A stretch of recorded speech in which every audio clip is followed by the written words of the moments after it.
بكيزة هانم. نعم. صباح الخير. صباح الفل. بونجور. بونجور. صباح الفل. بونجور. كمان صباح. بونجور عليكي يا حبيبتي. وعليكي وعلى كل حبايبي.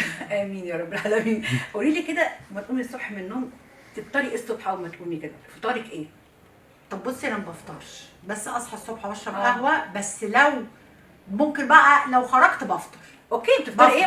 مثلا خارجه مع صحباتي على الفطار هطلب ايه؟ ممكن اطلب اكتر حاجه الصراحه بطلبها خايفه تقولها.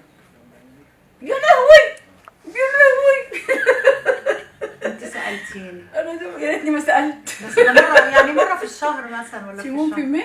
تفطري سيمون في مي. يعني مالها الطعميه؟ مره بحبها بس مره ماله الفول بالطماطم والثوم. لا بس قصدي لما بخرج يعني هخرج بحتفل بنفسي. ده احنا هنحتفل في العيد. سيمون فمنا في العيد ان شاء الله. يا سلام بقى لو معمول كده في العيش البني البراون بريد ده، ها، ومحطوط بقى الكريم تشيز وبعدين السيمون فيمي وبعدين الكيبر وبعدين حته الليمون المتقطعه صغير دي وبعدين افوكادو. باكل نص الرغيف، باكل نصه بس باكل ماهية شهر سندوتش. لا مش ماهية شهر، ما تبالغيش. ما بلغش. بعدين مره في الشهر. الطعميه في العيش البلدي على معلقتين طحينه. حلو على شويه سلطه خضراء. حلو. اروح افطر يا جماعه.